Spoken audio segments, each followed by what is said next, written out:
Oleh karena itu, Allah Ta'ala berfirman, dan aku akan memberikan tangguh kepada mereka, yakni aku akan memperpanjang mereka.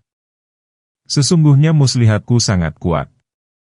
Firman Allah Ta'ala, apakah mereka, yakni mereka yang mendustakan ayat-ayat kami itu, tidak memikirkan penyakit gila, yang dituduhkan, kepada teman mereka, yakni kepada Muhammad.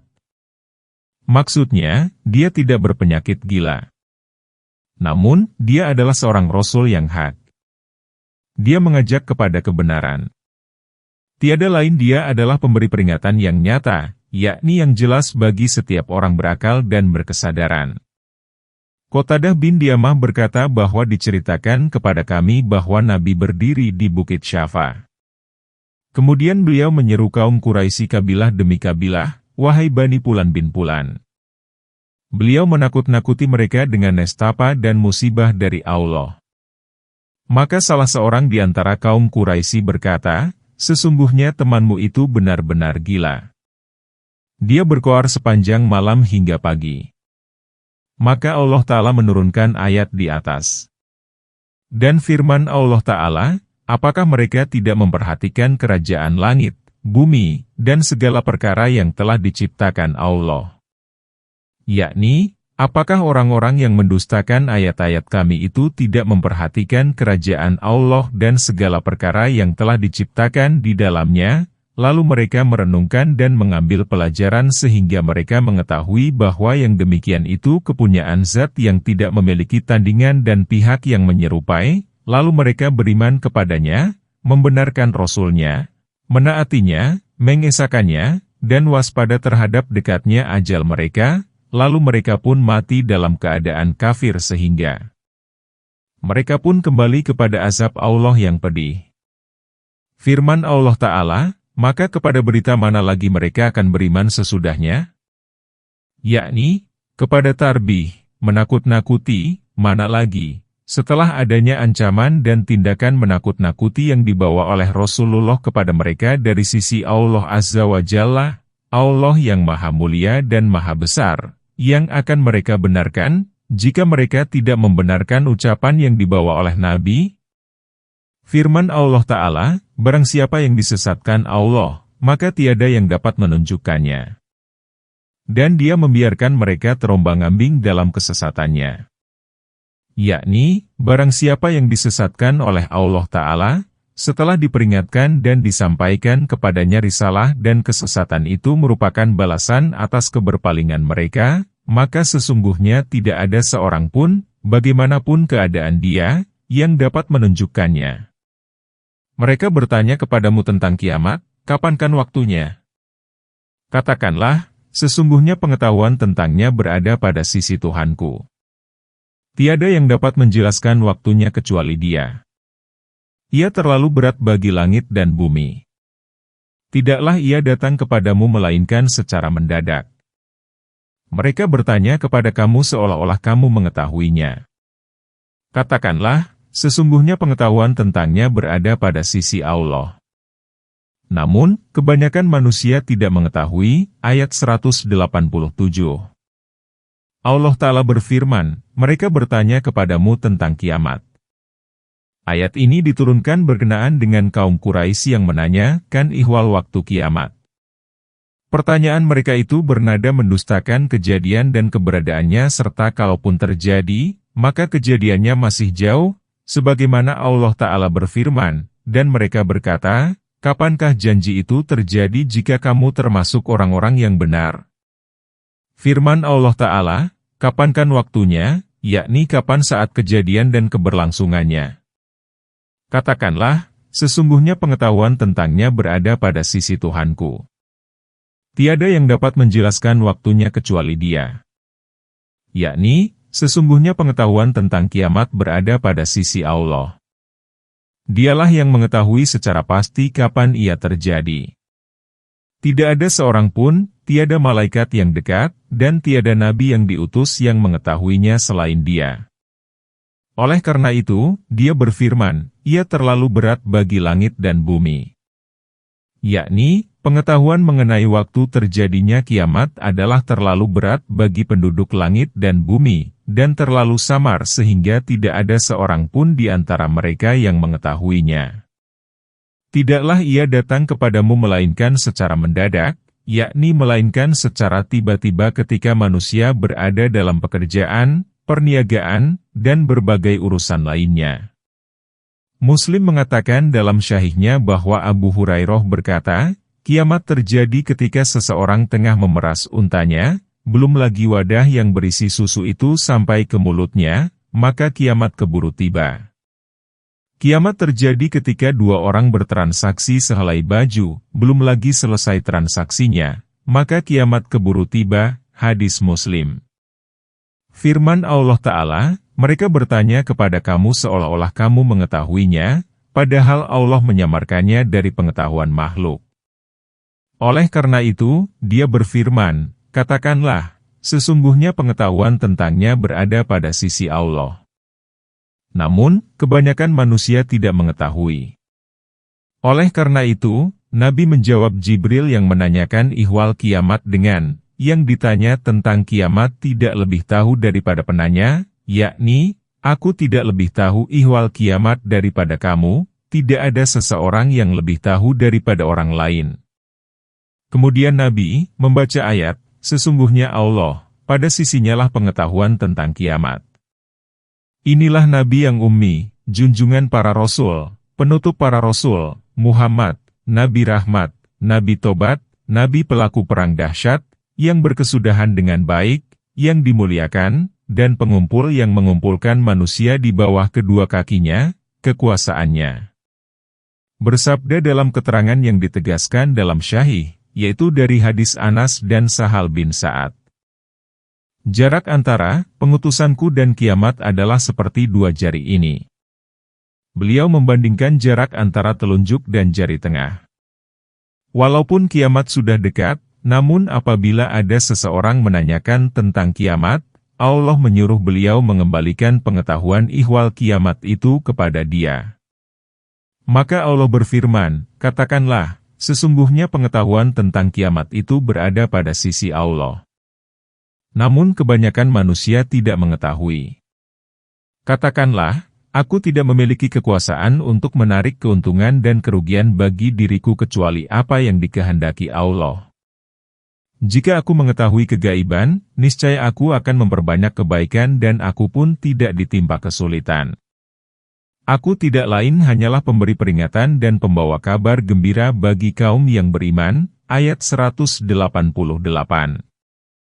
Allah menyuruh Nabi agar menyerahkan segala persoalan kepadanya, memberitahukan ihwal dirinya bahwa dia tidak mengetahui kegaiban dan tidak ada satu kegaiban pun yang diperlihatkan kepadanya kecuali apa yang telah diperlihatkan oleh Allah kepadanya.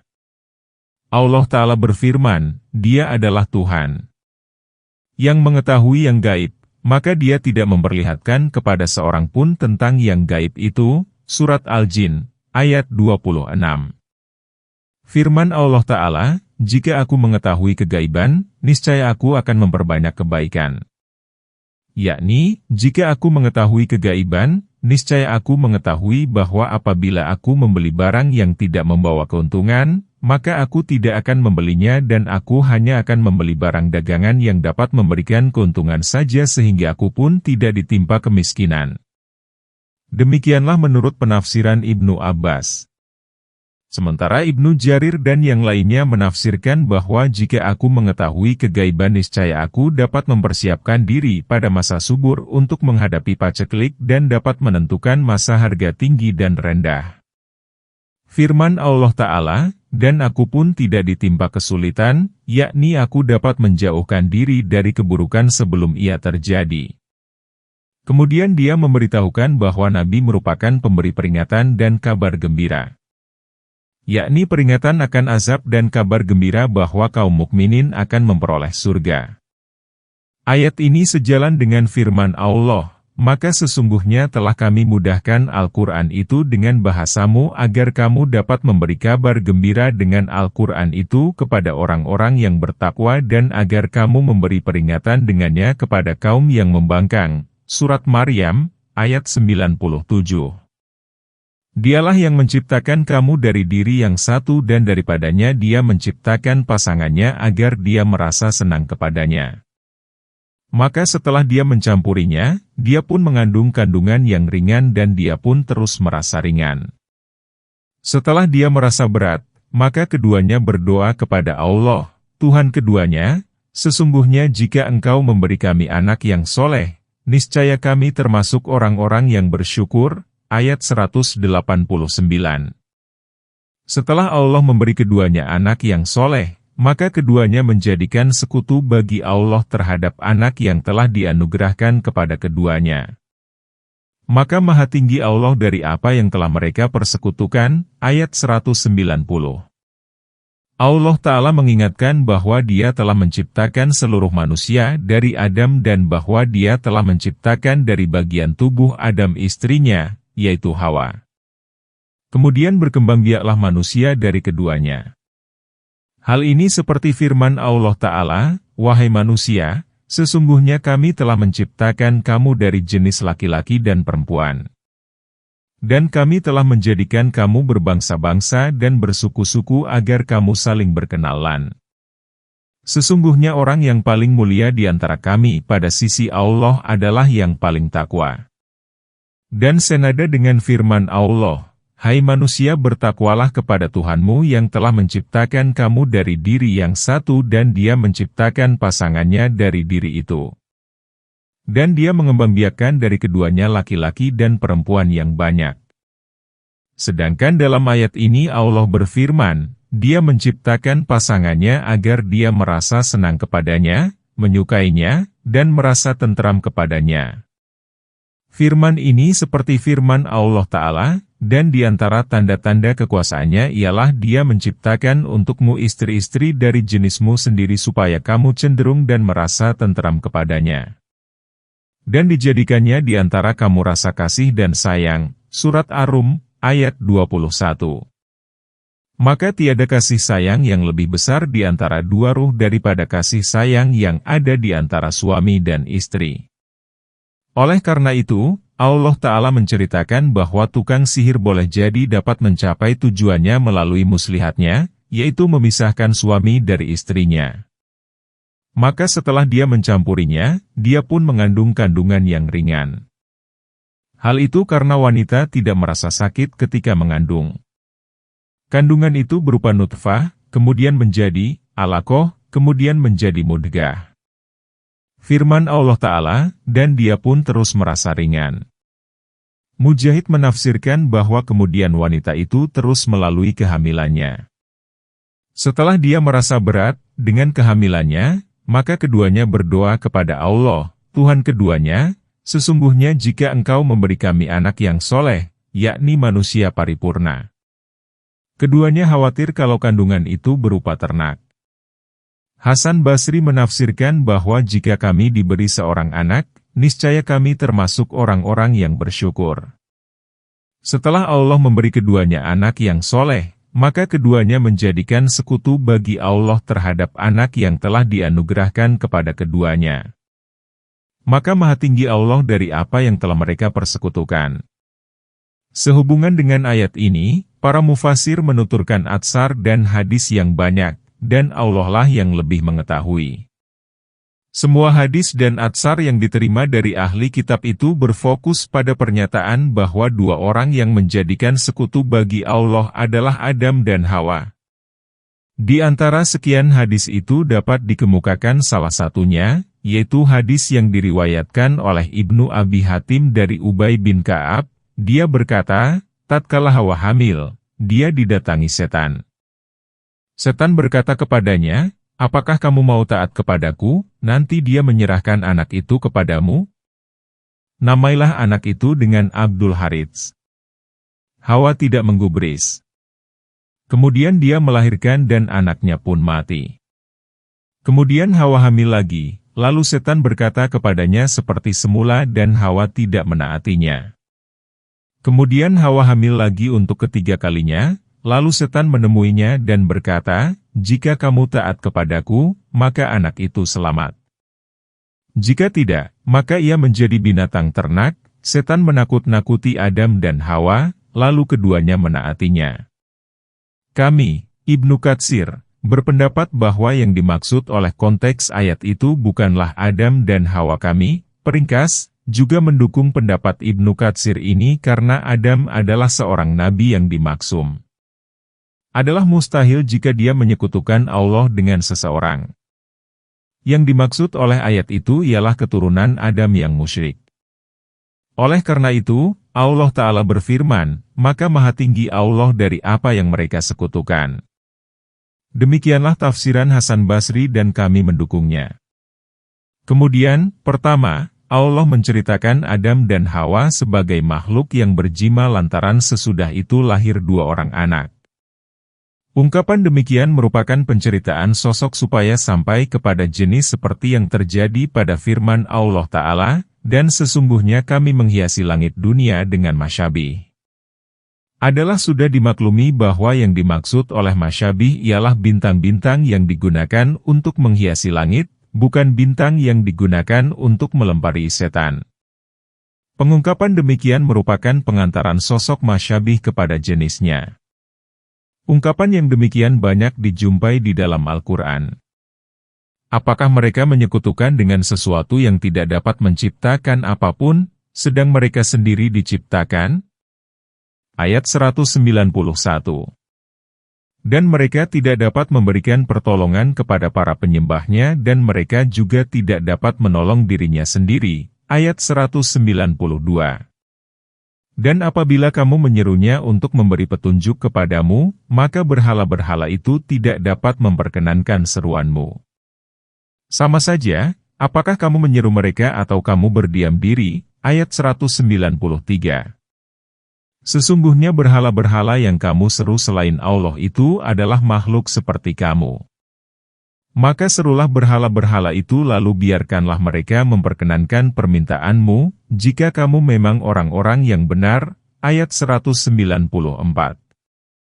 Apakah berhala-berhala mempunyai kaki untuk berjalan, atau mempunyai tangan untuk memegang dengan keras, atau mempunyai mata untuk melihat, dan atau mempunyai telinga untuk mendengar? Katakanlah, panggillah berhala-berhalamu yang kamu jadikan sekutu Allah, kemudian perdayakanlah aku tanpa memberiku tangguh. Ayat 195. Sesungguhnya pelindungku adalah Allah yang telah menurunkan Alkitab dan Dia melindungi orang-orang yang soleh. Ayat 196. Dan berhala-berhala yang kamu seru selain Allah tidaklah sanggup menolongmu, bahkan tidak dapat menolong dirinya sendiri. Ayat 197. Dan jika kamu menyeru untuk memberi petunjuk, niscaya berhala-berhala itu tidak dapat mendengar. Dan kamu melihat berhala-berhala itu memandang kepadamu, padahal mereka tidak dapat melihat. Ayat 198. Ayat-ayat ini merupakan pengingkaran Allah terhadap kaum musyrikin yang menyembah Allah bersama sebagian makhluknya padahal makhluk itu tidak memiliki kekuasaan sedikitpun untuk memberi keburukan atau manfaat, penglihatan dan pegangan yang kuat. Oleh karena itu, Allah Ta'ala berfirman, apakah mereka menyekutukan dengan sesuatu yang tidak dapat menciptakan apapun, sedang mereka sendiri diciptakan? Apakah kamu menyekutukan Allah dengan sesuatu yang tidak dapat menciptakan apapun, justru sembahan itulah yang diciptakan oleh makhluk lain. Hal ini seperti dikatakan oleh Al-Halil, Ibrahim, mengapa kamu menyembah apa yang kamu pahat? Kemudian Allah Ta'ala berfirman, dan mereka tidak dapat memberikan pertolongan kepada para penyembahnya dan mereka juga tidak dapat menolong dirinya sendiri. Yakni mereka tidak dapat menolong dirinya sendiri ketika ada orang yang bermaksud jahat kepada dirinya. Adalah Al-Halil merusakkan berhala-berhala kaumnya dan mencampakkan dengan sehina-hinanya seperti diberitahukan oleh Allah Ta'ala, lalu dihadapinya berhala-berhala itu sambil memukulnya dengan tangan kanannya. Surat Asy-Syafat, ayat 93. Hal itu pun dilakukan oleh Muadz bin Amr bin Al-Jamuh dan Muadz bin Jabal. Saat itu keduanya merupakan pemuda muslim. Pada saat Rasulullah tiba di Madinah, maka pada malam hari keduanya mengendap-endap untuk merusakkan berhala kaum musyrikin. Keduanya mematahkan, merusakkan, dan menjadikan berhala-berhala itu sebagai kayu bakar yang diberikan kepada para janda. Hal itu dilakukan agar halayak mengambil pelajaran. Adalah Amr bin Al-Jamuh memiliki sebuah berhala yang disembah dan diperlakukan dengan baik. Kemudian kedua pemuda itu datang pada malam hari dan menjungkirkan berhala itu serta melumurinya dengan tinja. Kemudian Amr datang, lalu mencucinya, memberi parfum, dan menyimpan sebilah pedang di sisinya sambil berkata, "Gunakanlah untuk menjaga diri." Kemudian kedua pemuda kembali lagi untuk melakukan hal yang sama, dan pemiliknya pun melakukan hal yang sama pula.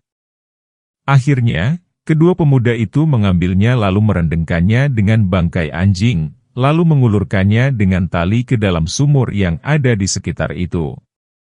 Tatkala Amr bin Al-Jamuh datang dan melihat hal itu, maka sadarlah bahwa dirinya memeluk agama yang batil. Kemudian Amr pun masuk Islam dengan baik. Dia mati syahid dalam perang Uhud, semoga Allah meridainya, meridai kedua pemuda itu, dan menjadikan surga Firdaus sebagai tempat tinggalnya.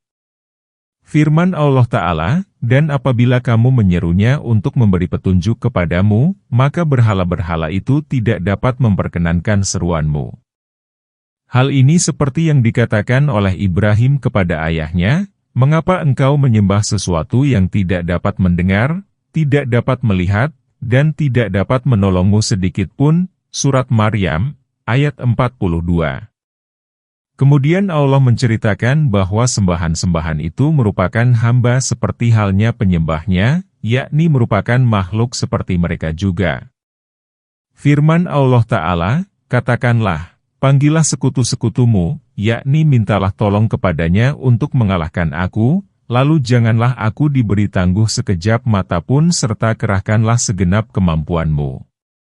Sesungguhnya pelindungku adalah Allah yang telah menurunkan Alkitab dan Dia melindungi orang-orang yang soleh."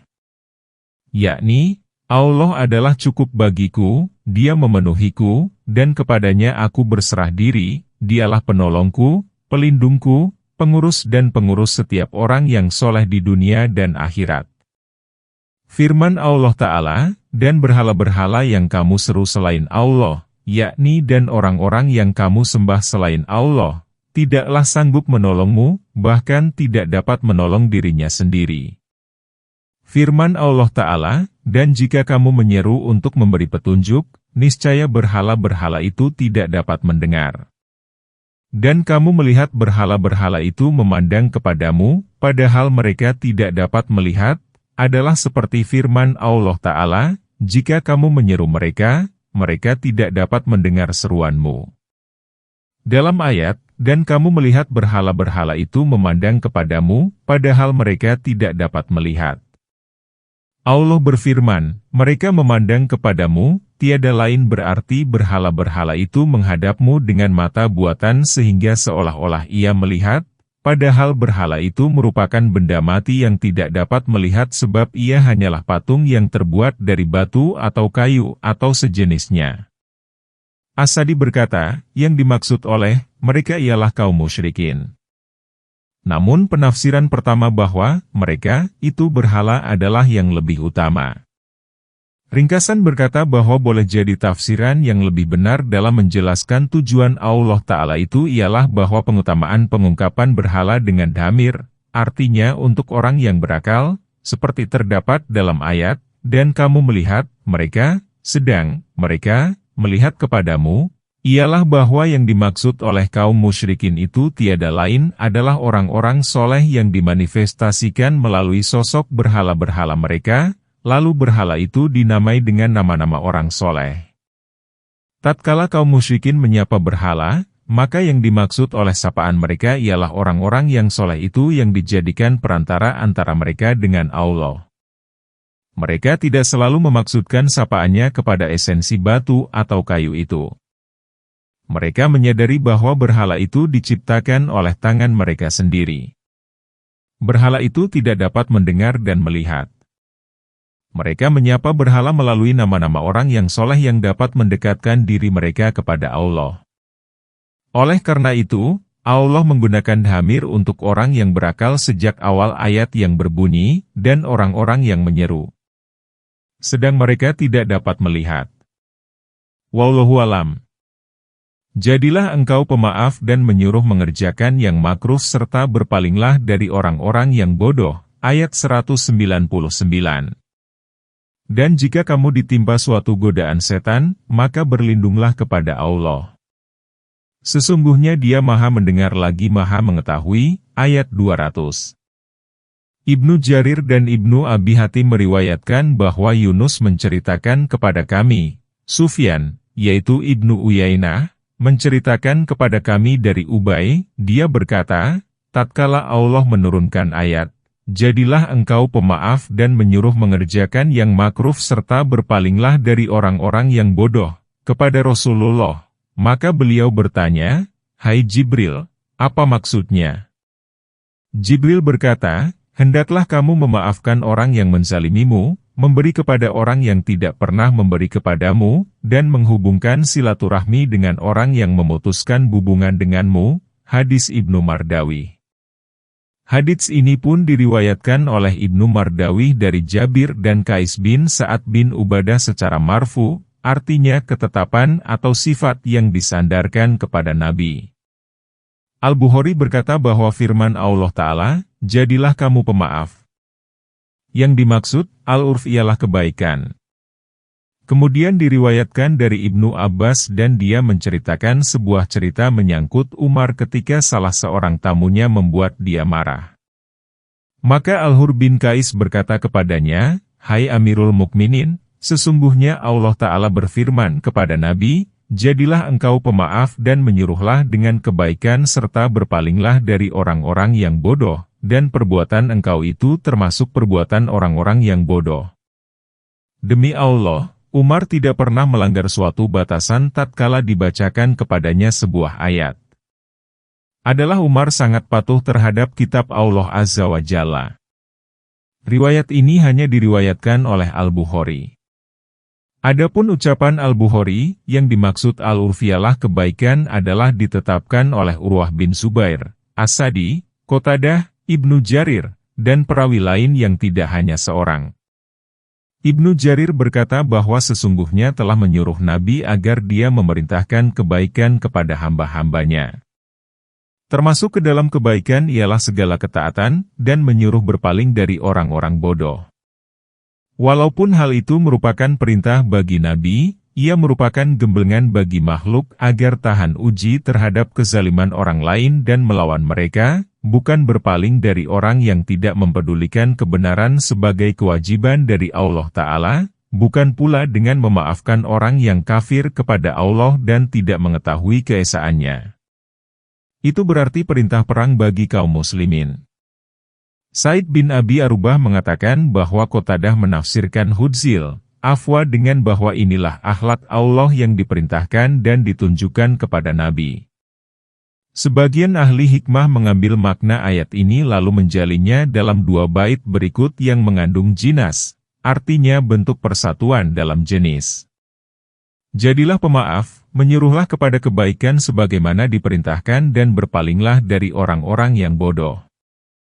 Lembutlah dalam bertutur kepada setiap insan, kelembutan dari orang besar lebih baik lagi. Kemudian Allah Ta'ala menunjukkan supaya meminta perlindungan kepada Allah Ta'ala dari setan jin, karena dia tidak hanya menghalangimu untuk berbuat kebaikan, namun dia menghendaki kebinasaanmu dan kehancuranmu secara total. Sesungguhnya dia merupakan musuh bagimu dan bagi bapakmu Adam. Ibnu Jarir menafsirkan ayat, dan apabila kamu ditimpa suatu godaan setan, dengan, jika setan membuatmu marah sehingga menghalang-halangimu untuk berpaling dari orang-orang bodoh dan mendorongmu untuk menyerangnya, maka berlindunglah kepada Allah, yakni mengatakan, aku berlindung kepada Allah dari hasutannya. Asal makna an-nashu adalah kerusakan baik karena marah maupun sebagainya. Sesungguhnya dia Maha Mendengar lagi Maha Mengetahui, Maha mendengar terhadap kebodohan orang yang tidak mengetahuimu dan atas permintaan perlindungan kepadanya dari penyesatannya, dan tentu saja Maha mendengar terhadap perkataan makhluk. Maha mengetahui apa yang dapat melenyapkan godaan setan darimu dan hal lain dari urusan makhluknya. Yang dimaksud al-yadzyalah bergantung, bersandar, serta berlindung dari keburukan. Al-malaj berarti bergantung dalam meminta kebaikan, sebagaimana kata Hasan bin Hani dalam puisinya. Hai zat yang kugantungkan asaku kepadanya. Zat yang aku berlindung kepadanya. Dari orang yang kutakuti. Manusia tak dapat menampal tulang yang kau pecahkan. Dan tak dapat mertakan tulang yang kau tampal. Kami telah menyajikan hadis-hadis yang berkaitan dengan meminta perlindungan pada jilid pertama sehingga tak perlu mengulanginya di sini. Sesungguhnya apabila orang-orang yang bertakwa ditimpa oleh kehendak untuk berbuat dosa dari setan, maka mereka pun ingat Allah dan tiba-tiba mereka menjadi orang yang melihat kesalahan-kesalahannya. Ayat 201. Dan teman-teman mereka membantu setan-setan dalam menyesatkan dan mereka tanpa bosan. Ayat 202. Allah Ta'ala memberitahukan ihwal orang-orang yang bertakwa di antara hamba-hambanya yang menaati segala perintahnya dan meninggalkan segala yang dilarangnya bahwasanya, apabila mereka ditimpa oleh kehendak untuk berbuat dosa. Sebagian ulama membaca dengan taifun dan sebagian lagi dengan taifun. Kedua bacaan itulah yang dikenal. Ada pendapat yang mengatakan bahwa kedua kata itu bersinonim, atau terdapat perbedaan makna di antara kedua kata itu. Ada pula ulama yang menafsirkannya dengan marah, ada yang menafsirkan dengan serangan, dan ada pula yang menafsirkan dengan kehendak berbuat dosa atau tertimpa dosa, dan saya lebih cenderung kepada makna yang terakhir. Firman Allah Ta'ala, maka mereka pun teringat akan aneka siksa Allah, pahalanya yang banyak, janjinya, dan ancamannya. Kemudian mereka bertobat, kembali, meminta perlindungan kepada Allah, dan kembali kepadanya dengan segera. Dan tiba-tiba mereka menjadi orang yang melihat kesalahan-kesalahannya, yakni mereka telah utuh kembali dan memperbaiki apa yang sebelumnya mereka lakukan. Firman Allah Ta'ala, dan teman-teman mereka membantu setan-setan, yakni teman-teman setan dari kalangan manusia. Ayat ini seperti firman Allah, sesungguhnya orang yang melakukan kemubaziran merupakan saudara setan. Mereka adalah para pengikut setan dan yang menaatinya. Membantu setan-setan dalam penyesatan. Yakni, mereka dibantu oleh setan dalam melakukan aneka kemaksiatan dan dalam memperindah kesesatan itu, lalu mereka membantunya melalui kebodohan dan kedunguan. Dan mereka tanpa bosan, yakni setan-setan itu membantu konco-konconya dari kalangan manusia dan tanpa bosan memberi mereka bantuan dalam melakukan kejahatan, sebab hal itu merupakan tabiat dan naluri mereka. Mereka pun tidak henti-hentinya dan tidak menghentikan pemberian bantuan. Dan apabila kamu tidak datang kepada mereka dengan membawa suatu ayat Al-Quran, mereka berkata, mengapa tidak kamu buat sendiri ayat itu? Katakanlah, sesungguhnya aku hanya mengikuti apa yang diwahyukan kepadaku dari Tuhanku. Al-Quran ini merupakan bukti-bukti dari Tuhanmu, petunjuk, dan rahmat bagi orang-orang yang beriman. Ayat 203. Sehubungan dengan firman Allah Ta'ala, mereka berkata, mengapa tidak kamu buat sendiri ayat itu? Ibnu Abbas menafsirkan, kalaulah kamu menerimanya dari Allah. Pada kali lain Ibnu Abbas menafsirkan, kalaulah kamu menciptakannya dan membuatnya. Makna firman Allah Ta'ala, dan apabila kamu tidak datang kepada mereka dengan membawa suatu ayat Al-Quran, yakni mukjizat. Mereka berkata kepada Rasulullah, mengapa kamu tidak berupaya untuk meminta ayat-ayat dari Allah sehingga kami dapat melihatnya lalu beriman kepadanya? Maka Allah berfirman kepada Nabi, katakanlah, sesungguhnya aku hanya mengikuti apa yang diwahyukan kepadaku dari Tuhanku. Yakni, aku tidak mendahului Allah dalam meminta apapun. Sesungguhnya aku hanya mengikuti apa yang Dia perintahkan kepadaku, lalu aku melaksanakan apa yang diwahyukan kepadaku. Jika aku diutus bersama sebuah ayat, maka ku terima. Jika dia tidak memberinya, maka aku tidak memintanya, kecuali dia mengizinkanku untuk meminta. Sesungguhnya dia maha bijaksana lagi maha mengetahui. Kemudian Allah menunjukkan mereka bahwa Al-Quran ini merupakan mukjizat terbesar, dalil yang paling jelas, dan alasan serta penjelasan yang paling benar. Maka Allah berfirman, ini merupakan bukti-bukti dari Tuhanmu, petunjuk, dan rahmat bagi kaum yang beriman, percaya. Dan apabila Al-Quran dibacakan, maka simaklah ia dan diamlah. Mudah-mudahan kamu diberi rahmat, ayat 204. Setelah Allah menuturkan bahwa Al-Quran itu merupakan bukti-bukti bagi manusia, petunjuk, dan rahmat, maka Allah menyuruh manusia agar diam tatkala Al-Quran dibacakan demi mengagungkan dan memuliakannya, dan tidak seperti perbuatan kaum kafir Quraisy yang mengatakan, janganlah kamu menyimak Al-Quran itu dan campakkanlah isinya. Ketentuan itu ditekankan pada sholat fardu, bila imam membaca ayat dengan keras. Hal ini sejalan dengan hadis yang diriwayatkan oleh Muslim dari Abu Musa al-Asy'ari, bahwa Rasulullah bersabda, imam itu dijadikan untuk diikuti. Jika dia bertakbir, maka bertakbirlah kamu. Jika dia membaca ayat, maka dengarkanlah dengan tekun, hadis Muslim dan para penyusun sunan. Hadits senada diriwayatkan pula oleh para penyusun sunan, yaitu dalam hadis yang diriwayatkan dari Abu Hurairah. Ibnu Jarir meriwayatkan dari Bashir bin Jabir, dia berkata bahwa Ibnu Mas'ud sholat. Dia mendengar orang-orang membaca surat Al-Fatihah, dan ayat bersama bacaan imam. Setelah selesai, dia berkata, tibalah waktunya bagi kalian untuk memahami, tibalah waktunya bagi kalian untuk mengerti ayat, dan apabila Al-Quran dibacakan, maka simaklah ia dan diamlah. Mudah-mudahan kamu diberi rahmat, sebagaimana diperintahkan oleh Allah kepadamu.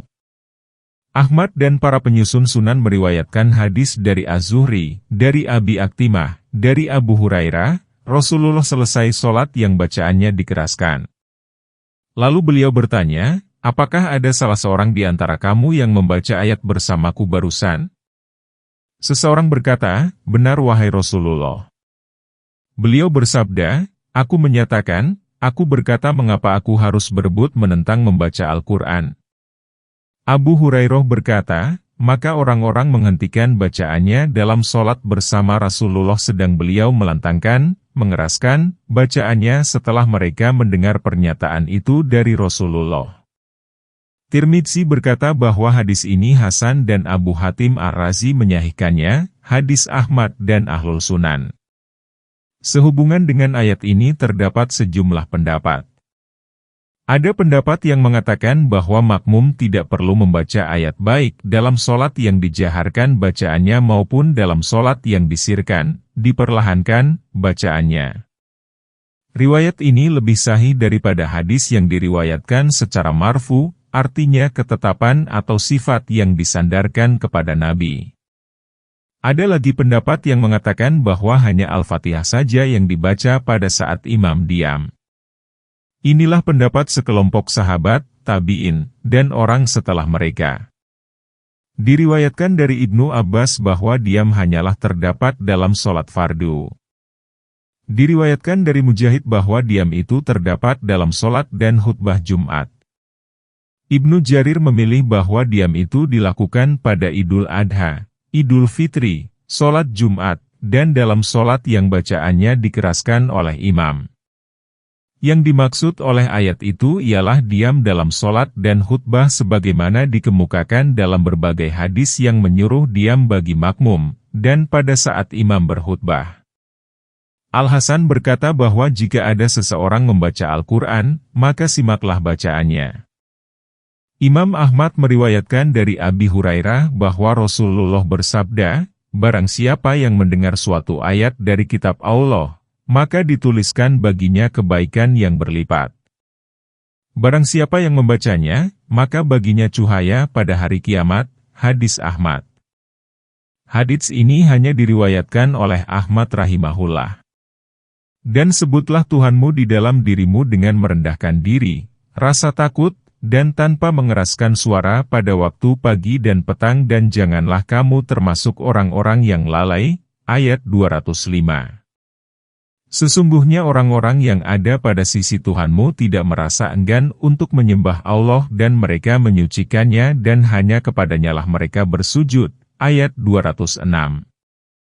Allah Ta'ala menyuruh berzikir pada pagi dan petang hari. Firman Allah Ta'ala, dengan merendahkan diri dan rasa takut, yakni sebutlah Tuhanmu di dalam dirimu dengan rasa suka dan takut, dan dengan bersuara tanpa keras-keras. Oleh karena itu, Allah Ta'ala berfirman, dan tanpa mengeraskan suara. Demikianlah disunatkan berzikir dengan cara seperti itu, bukan dengan seruan dan mengeraskan suara. Oleh karena itu, tatkala para sahabat bertanya kepada Rasulullah, apakah Tuhan kami itu dekat, lalu kami bermunajat kepadanya, ataukah dia jauh, lalu kami akan menyerunya? Maka Allah Ta'ala menurunkan ayat, dan apabila hamba-hambaku bertanya kepadamu tentang aku, maka sesungguhnya aku dekat. Aku memenuhi permohonan orang yang memohon, jika dia memohon kepadaku. Dalam Syahihain diriwayatkan bahwa Abu Musa al-Asy'ari berkata, orang-orang mengeraskan suaranya dalam berdoa pada suatu perjalanan. Maka Nabi bersabda kepada mereka, wahai manusia, kasihanilah dirimu. Sesungguhnya kamu tidak memohon kepada yang tuli dan gaib. Yang kamu seru itu Maha mendengar lagi sangat dekat. Dia lebih dekat kepada salah seorang di antara kamu daripada dekatnya kamu kepada leher hewan kendaraanmu, hadis Bukhari dan Muslim.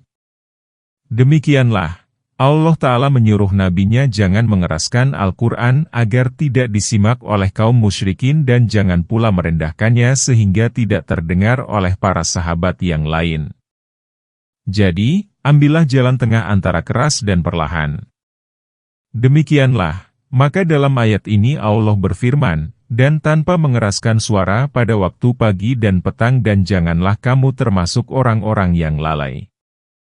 Maksud ayat ini ialah memotivasi berzikir dan memperbanyaknya pada pagi dan petang hari agar dia tidak termasuk orang-orang yang lalai. Oleh karena itu, Allah memuji para malaikat yang bertasbih siang dan malam tanpa henti. Dia berfirman, sesungguhnya orang-orang yang ada pada sisi Tuhanmu tidak merasa enggan untuk menyembah Allah.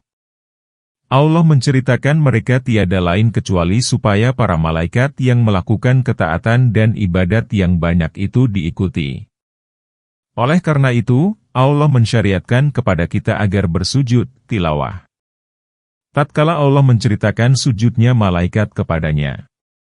Firman Allah Ta'ala, dan hanya kepadanyalah mereka bersujud, merupakan ayat sajadah pertama dalam Al-Quran dan disyariatkan secara ijma', artinya kesepakatan para ulama, bagi orang yang membaca dan mendengarnya agar bersujud. Dalam hadis yang diriwayatkan oleh Ibnu Majah dari Abu Darda, dari Nabi, sesungguhnya beliau menghitung ayat itu sebagai ayat sajadah di dalam Al-Quran. Selesailah ringkasan tafsir surat Al-A'raf. Kepunyaan Allah lah segala puja dan karunia. Surat ke-8, Surat Al-Anfal. Surat Madaniyah, 75 ayat, kecuali ayat 30-36 yang merupakan ayat-ayat Makkiyah, ia diturunkan setelah surat Al-Baqarah. Dengan menyebut nama Allah yang Maha Pemurah lagi Maha Pengasih. Mereka bertanya kepadamu tentang ghanimah. Katakanlah, ghanimah itu kepunyaan Allah dan Rasul. Maka bertakwalah kepada Allah dan perbaikilah hubungan di antara kamu serta taatlah kepada Allah dan Rasul-Nya jika kamu merupakan orang-orang yang beriman. Ayat 1. Al-Bukhari meriwayatkan dari Ibnu Abbas, Al-Anfal berarti ghanimah, harta rampasan perang. Diriwayatkan dari Said bin Jubair, dia berkata, aku bertanya kepada Ibnu Abbas ihwal surat Al-Anfal. Maka dia berkata, ayat itu diturunkan dalam perang Badar. Adapun riwayat yang dikaitkan kepada Ibnu Abbas, maka riwayat ini diceritakan pula oleh Ali bin Abi Thalhah dari Ibnu Abbas bahwa dia berkata, Al-Anfal berarti rampasan perang yang khusus bagi Rasulullah. Tiada seorang pun yang berhak mendapatkan bagian sedikit pun. Ibnu Abbas menafsirkan dengan sanad yang sahih bahwa an-nafal ialah pemberian yang diberikan oleh pemimpin kepada individu-individu tertentu sebagai tambahan atas bagian pokok. Pengertian an-nafal inilah yang segera dipahami oleh mayoritas fuqaha. Wallahu alam. Ibnu Mas'ud dan Masruq berkata, tiada kelebihan dalam peristiwa perang yang hebat. Sesungguhnya tambahan itu hanya terdapat pada saat sebelum bertemu musuh. Sehubungan dengan ayat, mereka bertanya kepadamu tentang ganimah. Abdullah bin Mubarak dan yang lainnya meriwayatkan dari Adha bin Abi Rabah, dia menafsirkan, mereka bertanya kepadamu ihwal binatang kendaraan, budak sahaya laki-laki, budak perempuan, atau benda lainnya yang masuk ke tengah-tengah muslimin dari kaum musyrikin dalam situasi yang bukan perang. Itulah yang disebut an-nafal, yaitu tambahan bagi Nabi. Beliau dapat memperlakukannya menurut kemauan dia. Penafsiran ini memastikan bahwa dia menafsirkan al-anfal dengan al-fai, yaitu barang yang diambil dari kaum kafir bukan melalui perang. Ibnu Jarir berkata, para sahabat yang lain mengatakan, al-anfal ialah tambahan bagi para tawanan. Pemberian itu diberikan oleh pemimpin kepada pasukan khusus sebagai tambahan atas pembagian pokok yang tidak diberikan kepada tentara lain. Penafsiran ini dipilih oleh Ibnu Jarir. Penafsiran tadi didukung oleh keterangan yang berhubungan dengan sebab turunnya ayat itu. Keterangan itu diriwayatkan oleh Imam Ahmad bahwa Sa'ad bin Malik berkata, "Aku berkata, wahai Rasulullah, pada hari ini Allah telah membalas dendamku kepada kaum musyrikin. Maka berikanlah pedang ini kepadaku." Maka beliau bersabda, "Pedang ini bukan untukmu dan bukan pula untukku." Kemudian aku pun meletakkannya, lalu pulang dan berkata kepada diri sendiri, mudah-mudahan pedang ini tidak diberikan kepada orang yang tidak merasakan cobaan seperti yang aku rasakan. Tiba-tiba seseorang memanggil dari belakangku. Aku berkata, apakah Allah telah menurunkan ayat sehubungan dengan aku? Nabi bersabda, tadi kamu meminta pedang itu kepadaku. Ia bukanlah milikku, sesungguhnya dia telah memberikannya kepadaku. Sekarang, ambillah pedang itu untukmu. Ternyata Allah menurunkan ayat ini, mereka bertanya kepadamu ihwal ganimah. Katakanlah, ganimah itu kepunyaan Allah dan Rasul, hadis Abu Daud, Tirmidzi, dan Nasai. Dari berbagai jalur yang berpusat pada Abi Bakar bin Iyasi. Tirmidzi mengatakan bahwa hadis ini hasan dan sahih. Sebab lain diturunkannya Al-Anfal ayat 1. Ahmad meriwayatkan dari Abi Umamah, dia berkata, aku bertanya kepada Ubadah bin Syamit ihwal Al-Anfal. Dia menjawab, Al-Anfal itu berkenaan dengan kami, pelaku perang Badar. Ayat itu diturunkan tatkala kami berselisih ihwal rampasan perang.